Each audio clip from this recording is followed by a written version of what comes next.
Bismillah, alhamdulillah. Semua salatu wassalamu ala rasulillah maba'ad.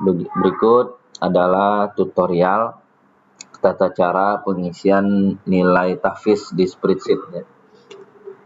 Sebenarnya konsepnya sama saja dengan nilai-nilai Iqra, Tajwid, Tahsin ya.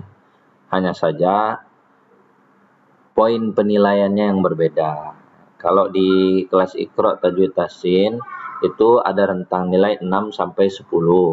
Nah, kalau di kelas tahfiz karena yang dibaca itu kan banyak ya, 1 juz itu. Maka kalau kita hanya berikan kesempatan dengan 10 poin, maka banyak yang akan gugur gitu. Maka kita kasih kesempatan di sini nilai total itu bisa sampai 250. Karena per poin penilaian makhraj 50, sifat 50, hukum tajwid 50, kelancaran 50, keindahan 50. Jadi 250. Nah, kalau ternyata di bacaannya tersebut makhrajnya parah misalnya. Waduh, kalau ini dikasih nilai karena cara penghitungan nilai tahfiz kan berbeda. Jadi dihitung kesalahannya. Misalnya makhraj dalam 1 juz itu berapa banyak dia salah makhraj. Misal ternyata salah makhrajnya 20, berarti nilai makhrajul hurufnya tinggal 50 kurang 20, tinggal 30 gitu ya. Kemudian sifat hurufnya juga begitu. Dalam 1 juz ternyata dia banyak salah sifatnya sampai 30 sifatnya salah. Maka 50 kurang 30 tinggal 20 nilainya. Nah, kemudian hukum tajwid juga demikian. Artinya kita mengurangi dari nilai kesalahan. Nah, maka KKM di kelas tahfiz ini adalah 150. Nah, jadi dia punya kesempatan 100 kesalahan untuk semua poin ini. Nah, jadi kalau nilainya 200 berarti dia lulus. Kalau nilainya di bawah 150 maka dia belum lulus. Nah, ini tata cara penginputan nilainya. Nah, adapun di catatannya bagaimana nanti untuk kelas tahfiz. Nah, kelas tahfiz bikin juga kehadirannya, sakit izin alfanya berapa, kemudian surat terakhir yang dia hafal apa. Kalau juz 30 berarti kan An-Naba. Kalau juz 29 misalnya Al-Muluk. Ayatnya ayat terakhir aja tuliskan di sini. Nah, kelancarannya berapa? Ya, lihat di nilai tadi. Kelancaran hafalannya berapa? Misalnya kelancaran hafalannya 50, misalnya di situ. Tulis di sini. Nah, tapi kalau di sini kan tidak mungkin kita tulis 50. Bikin aja kalau nilainya sempurna kelancaran berarti 100 gitu ya, lancarnya. Kemudian kalau kurang misalnya bikin 90. Ini tergantung guru kelas masing-masing.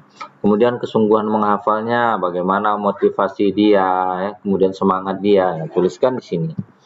Nah, kemudian naik atau tidak ke juz berikutnya. Ya, kalau kelas lain kan dia kompetensi, kalau ini kan juz kelas tahfiz.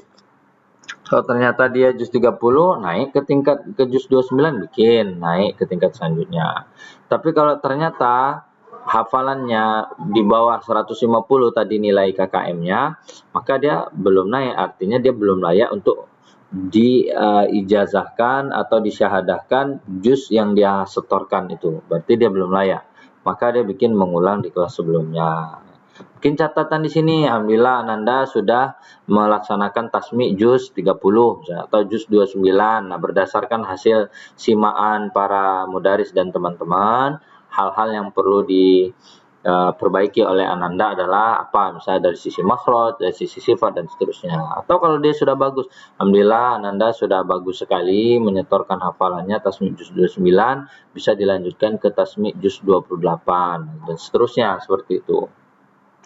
Terus gimana kalau yang tidak ikut tasmi, tidak ikut ujian ya? Berarti kan dia belum ujian. Maka nilainya dikosongin aja di sini. Kemudian catatannya, karena kita tetap akan memberikan raport ya, walaupun dia belum ujian, kehadiran sakitnya berapa. Nah, tulis hafalan dia sampai batas mana baru. Kenapa dia nggak ikut tasmi? Gitu ya. Kalau misalnya dia baru hafal sampai surah pertengahan, saya tulis di sini ayat keberapa di hafalan terakhir yang dia setorkan, kemudian kelancarannya gimana, kesungguhannya gimana, kemudian bikin di sini mengulang karena kan dia nggak ikut ujian atau tidak ikut tasmi. Nah, catat di sini qadarullah Ananda belum bisa ikut tasmi disebabkan karena belum lancar hafalannya, mohon dipersiapkan agar bisa ikut tasmi di kesempatan berikutnya dan seterusnya gitu ya. Nah, ini adalah tata cara penginputan nilai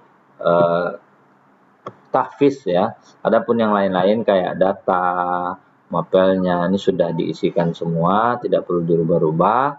Nah, ini adalah contoh raport di kelas tahfiz ya. Nah, ini masuk fasoha, itqon, dan adab. Kalau yang di kelas Iqra dan tahfiz kan berbeda lagi. Demikian, mudah-mudahan bisa dipahami. Barakallahu fiik, jazakumullah khairan. Assalamualaikum warahmatullahi wabarakatuh.